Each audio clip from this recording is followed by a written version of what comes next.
지금 뭐 핵심 광물 그러면 뭐 가장 대장주는 역시 포스코 홀딩스지. 포스코 홀딩스도 현재 조정을 받고 있지만 내년 후내년 지나면 충분히 70만 원 넘어 정고점 충분히 넘어갈 걸로 보고요. 특히 내년부터 중국산 광물 못 쓰는 시점부터는 좀 더 강한 매기가 붙지 않을까 이렇게 보고, 포스코 홀딩스 그룹 시가총액을 한 3배 가까이 띄우겠다 이런 얘기도 나왔으니까요.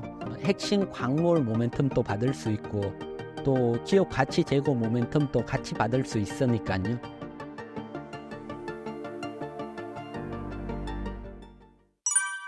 (2차전지) 관련해 대표님이 보실 때 하반기에 관심을 가져야 될 섹터나 종목이 있을까요?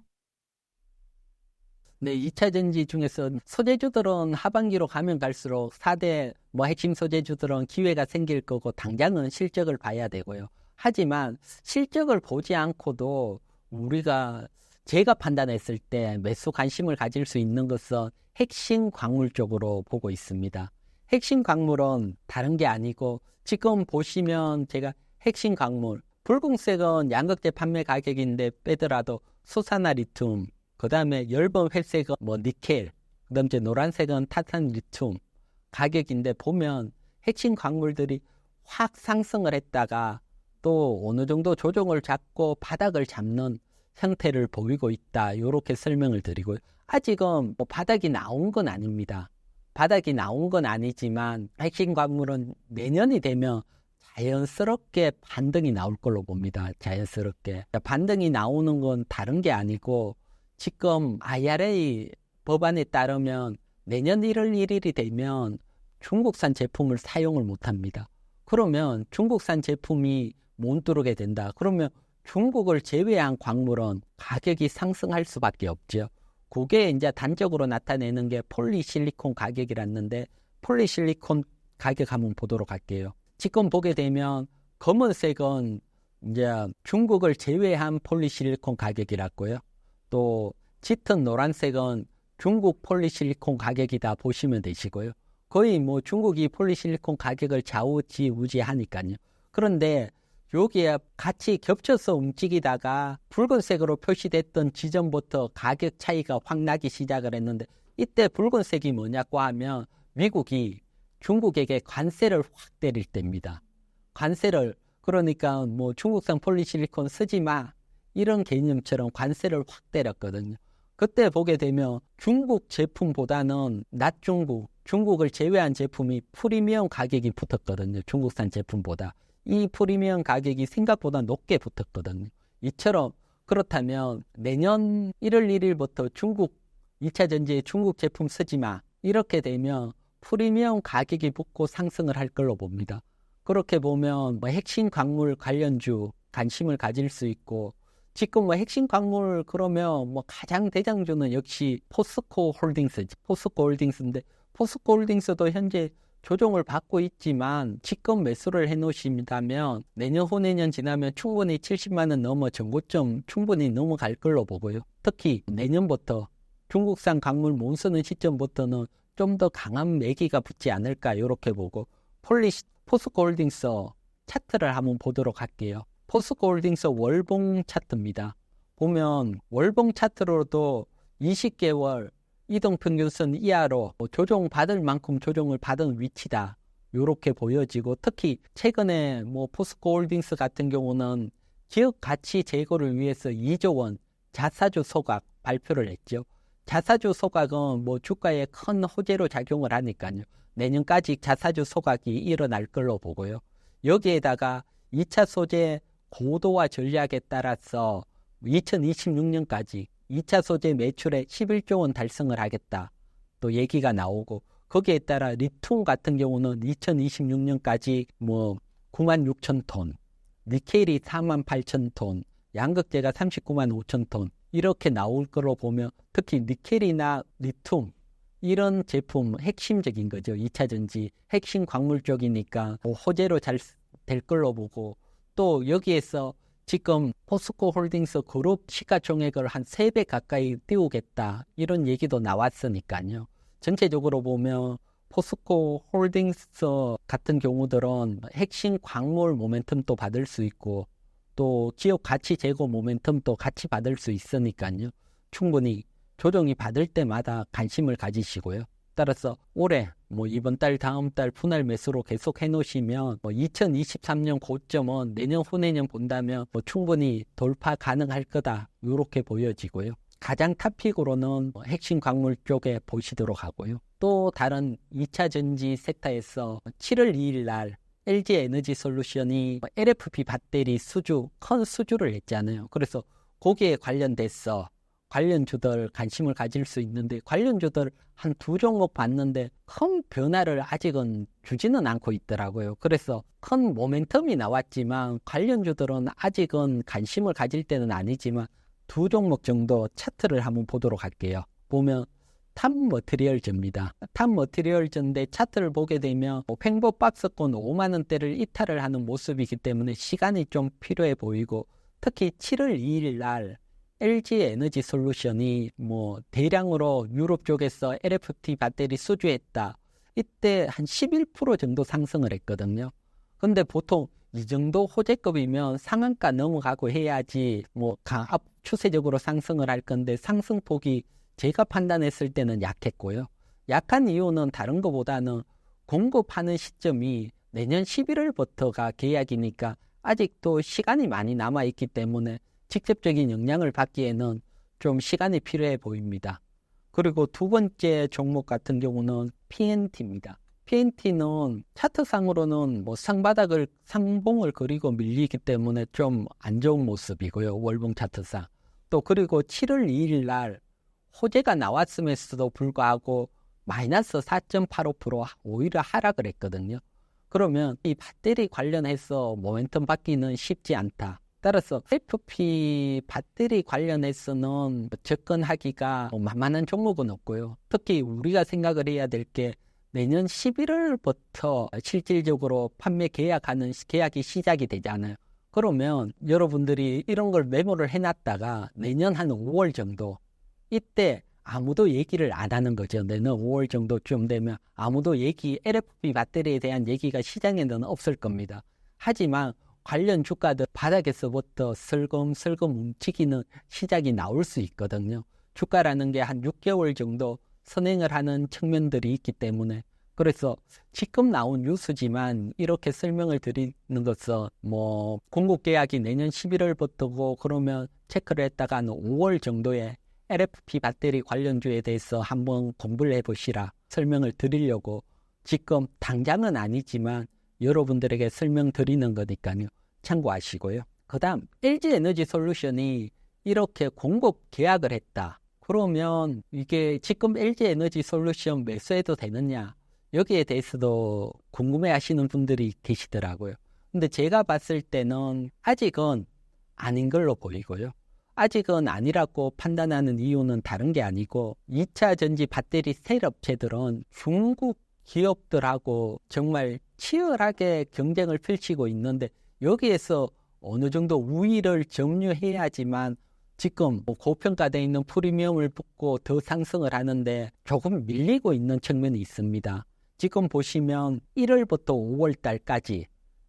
5월까지 전기차 점유율을 나타내는 건데 2차 전지 점유율을 나타내는데 보면 작년까지금 보면 중국의 CATL, 캐틀하고 LG에너지솔루션이 시장 점유율, 이것은 중국을 제외한 점유율입니다. 27.3%로 동일했습니다. 동일했지만 공동 1위였지만 올해 들어오면서 LG에너지솔루션은 25.6%로 오히려 줄어들었습니다. 시장 점유율들이 오히려 줄어들고 있고요.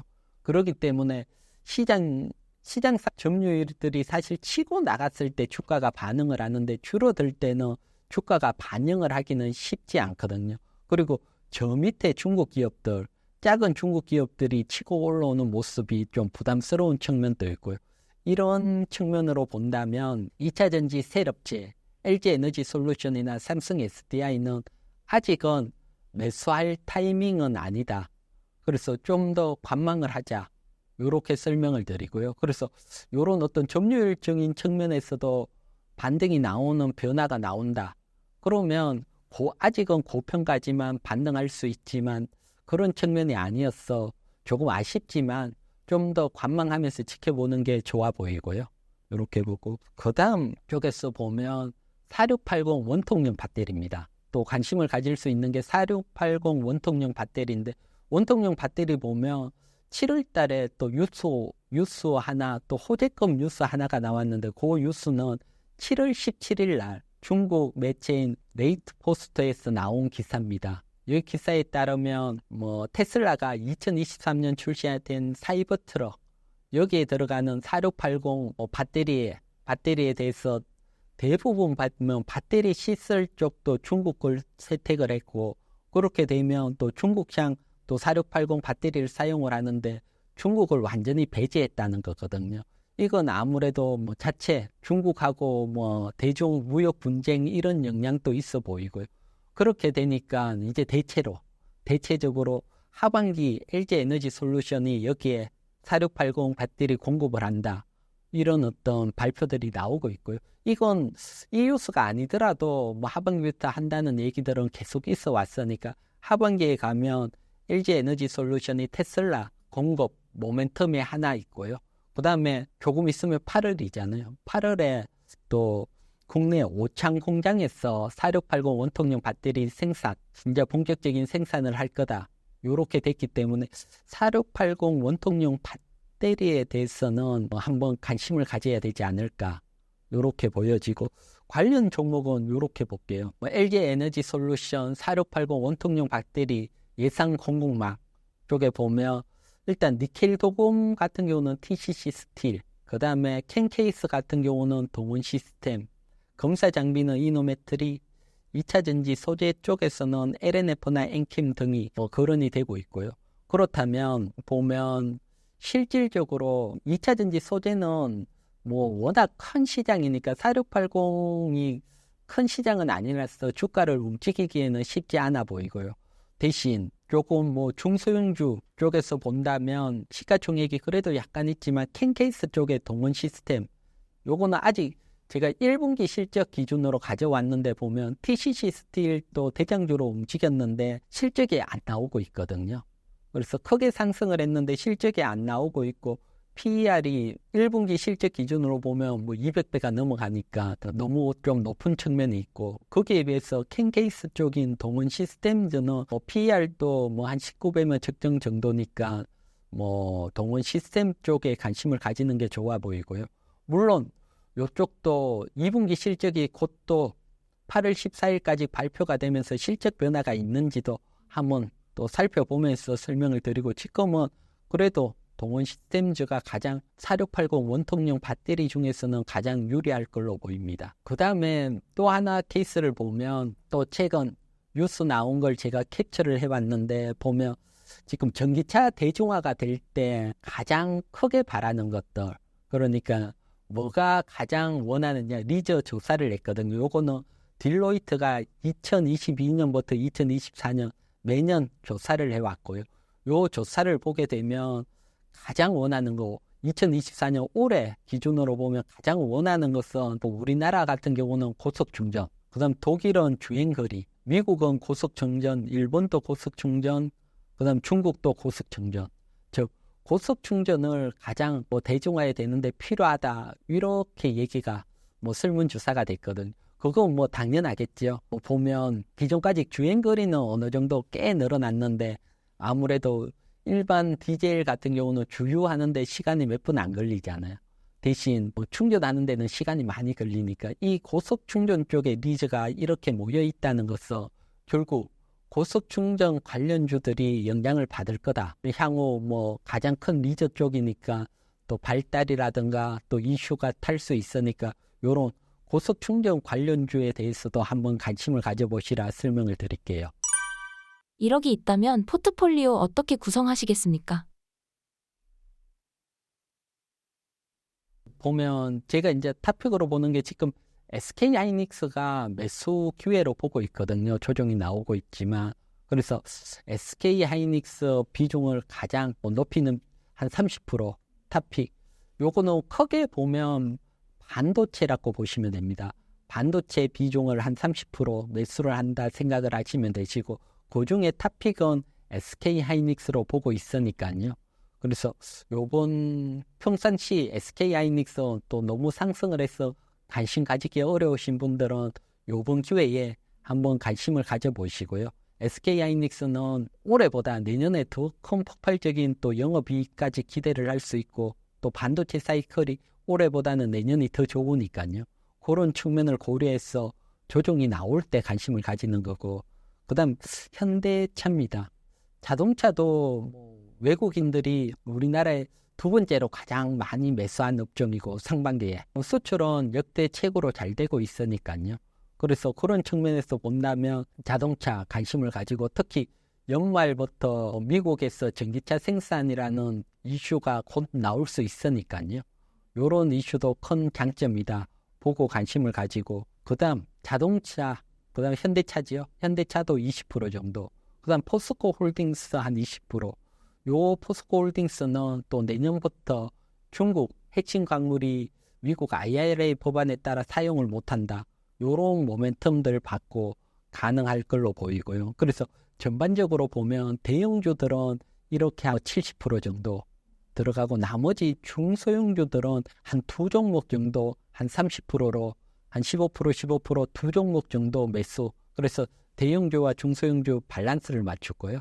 또 중소형주 같은 경우는 사실 어떤 종목을 매수해야 될까 상당히 어려운 측면이 있습니다. 그래서 중소형주 같은 경우는 일단 업황도 중요하고 외국의 수급은 그렇게 안 중요합니다. 실적도 중요하고 다양하게 중요하지만 제가 봤을 때 가장 중요한 것은 역시 모멘텀인데, 돈이 움직이는 종목, 큰 돈이 움직이는 종목들이 강하게 가는 측면이 있습니다.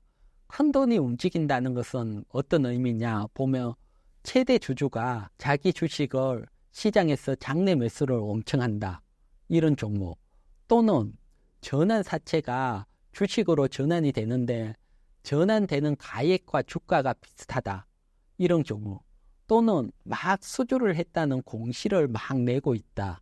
공시를 막 내는데 아직은 주가가 안 움직인다라든가, 이렇게 뭔가가 폭발적으로 일어나는데 안 움직이는 종목, 이런 종목들 여러분들 찾기가 어려우시잖아요. 그래서 저 이희경 경제TV 유튜브에 오시면 제가 공시 케이스 바이 케이스마다 하나하나 다 정리가 돼 있으니까 처음 중소형주 매매하시는 분들은 반드시 오셔서 이런 공시에 대해서도 한번 공부해 보시라 설명을 드리고요. 그래서 전체적인 포트 보면 대형주 70%, SK하이닉스, 현대차, 포스코홀딩스, 대형주는 이렇게 압축을 하고요. 그 다음 중소형주 30%, 두 종목 정도 압축, 이렇게 구성하시라 설명을 드릴게요. 신사임당 구독자분들께 하시고 싶으신 말씀은요? 네, 지금은 시장이 많이 어려우실 겁니다. 어렵지만 여러분, 요 고비, 정말 어려운 요 고비만 지나가면 미국의 금리 인하와 원화 강세로 가고 외국인 매수가 들어오면서 시장은 내년, 후내년 강하게 움직일 수 있거든요. 그걸 보고 어렵더라도 여러분들 조금 더 힘들내시고요. 또 여유가 있으신 분들은 이번 조정에 매수 기회로 활용을 해보시기 바랍니다.